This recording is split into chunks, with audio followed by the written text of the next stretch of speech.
చాలామంది రైతులు రేవంత్ రెడ్డి ప్రభుత్వం పైన తిరుగుబాటు చేస్తున్నారు.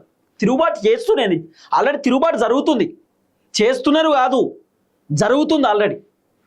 నియోజకవర్గాలలో ఎమ్మెల్యేలను రైతులు తిడుతున్నారు. నియోజకవర్గాలలో మంత్రులను ఎమ్మెల్యేలను జనాలు రాణిస్తలేరు ఊళ్ళకు. అంత ఘోరమైన పరిస్థితి ఉన్నది. కారణం ఏంది?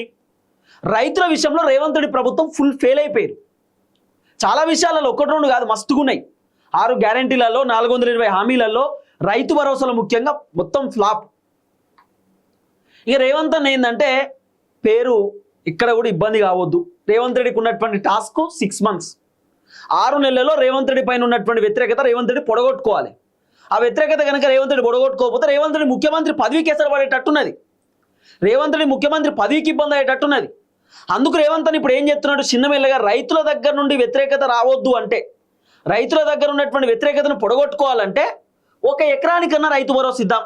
ఇప్పుడు ఎండాకాలం పంటకు ఎట్లయినా ఎగ్గొట్టిండు. రైతు భరోసా 2 ఎకరాలకి ఇచ్చిండు, అది కూడా మొత్తం రాలే. అడపా కొంతమందికి వచ్చినాయి, కొంతమందికి రాలేదు. ఆ పైసలు 9,000 కోట్లు కూడా మొత్తం ఏం ఖర్చు పెట్టలే. కేవలం 5,400 కోట్లు ఖర్చు పెట్టిండు.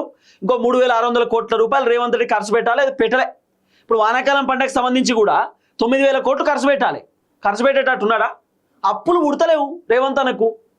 అప్పులు లేక రేవంత్ అన్న ఇబ్బంది పడుతున్నాడు, తిప్పల పడుతున్నాడు. అప్పులు లేక రేవంత్ అన్న తిప్పల. ఇప్పుడు వానాకాలం పంట రైతు భరోసా కోసం ఇక్కడెక్కడో అడుగుతున్నాడు, ఏడెన్నో తిరుగుతున్నాడు అప్పుల కోసం. కేంద్ర ప్రభుత్వం దగ్గర వేయండు. కేంద్ర ప్రభుత్వాన్ని అంటున్నాడు, మాకు మెట్రోకి నడపడానికి ఇబ్బంది అవుతుంది, మెయింటెనెన్స్ చాలా ఇబ్బంది అవుతుంది. రాష్ట్ర ప్రభుత్వం ఉన్నటువంటి పెండింగ్ బిల్లులను చెల్లించేసిన వెళ్ళింటి వాళ్ళకి ఇప్పుడు కేంద్రం నుండి మాకు బిల్లులు రావాలా, బిల్లులు ఇవ్వండి రేవంత్ రెడ్డి అడుగుతున్నాడు. కేంద్ర ప్రభుత్వం నుండి రావాల్సినటువంటి ఏదైతే పెండింగ్లో ఉన్నటువంటి బకాయిలు ఉన్నాయో అవన్నీ రాష్ట్ర ప్రభుత్వానికి చెల్లించండి. కేంద్ర ప్రభుత్వం నుండి పైసలు వస్తే ఇప్పుడు రైతు భరోసా ఏమన్నా ఇస్తాం, ప్రభుత్వ ఉద్యోగుల జీతాలు ఏమన్నా ఇస్తాం. కేంద్ర ప్రభుత్వం నుండి అసలు మాకు బడ్జెటే వస్తలేదు. ఆంధ్రాకి ఇస్తారు కానీ తెలంగాణకి ఇస్తలేరు. మాకున్నటువంటి పెండింగ్ బిల్లులన్నీ చెల్లించండి అని రేవంత్ రెడ్డి కేంద్ర ప్రభుత్వాన్ని ఇప్పుడు ప్రెజర్ పెడుతున్నాడు. కేంద్ర ప్రభుత్వం ఇస్తారో ఇయరో తెలియదు, కానీ రేవంత్ అన్న మాత్రం రకరకాల తిప్పల పడుతున్నాడు అన్న.